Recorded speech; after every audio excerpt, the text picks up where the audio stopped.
I think for me, I was having a conversation this morning. I'm working on a brand endorsement, quite a big one. And first of all, I love to be involved in every area of my career, the finances, because I'm the business. You get what I mean? So you have to understand you are the business, so you have to take yourself seriously. So for me, I see value in relationships more than anything.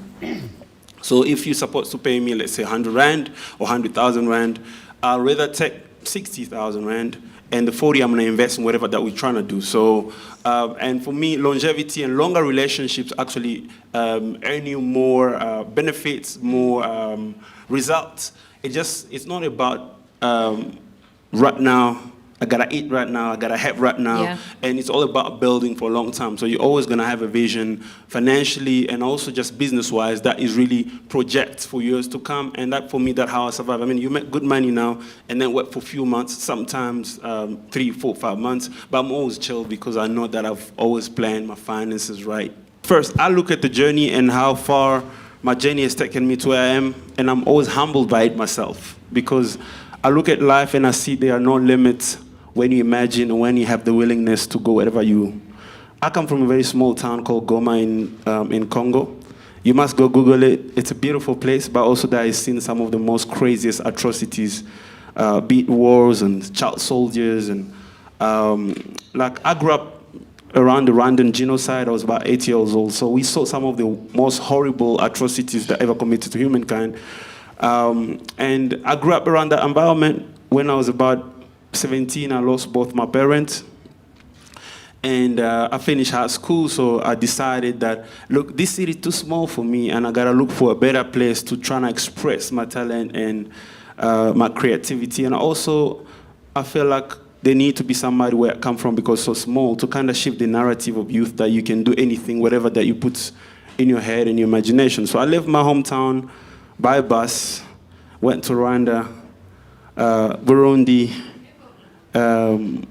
Tanzania, and from there I caught the horrible journey because I got robbed, I lost my passport. So I started traveling like literally illegally from Malawi, squatting whether in buses and walking between parks, so a lot of national parks in Malawi and Mozambique, swimming in rivers at night, not to be caught. Some of them had crocodiles in it, and I end up in South Africa about 3 months later. It's normally 4 hours flight, so it took about 3 months. I was very young. I got here at the back. I went through a border post called Manguzi, which is Mozambique side. At the back of a little, it's called Bantam Baki, small Baki, and about 15 of us squashed in the back. I got dropped at a place called the Warwick Junction in Durban. I'm sure you guys know it.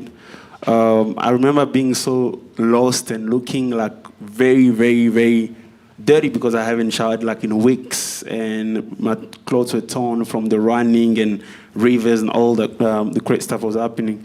And that's how I got to South Africa, and from there I knew what I wanted to do. And I kept focused from the time I landed my foot in Durban, and I worked as a car guard, as a security guard, as a gardener. That was very horrible gardener. I used to mow the cable all the time. It's very horrible, on the real though. But I really got to build great relationships. And it's always been a dream of mine to be an artist and also build a business and venture to other things. And I'm really grateful to be here. And man, I think we're just getting started.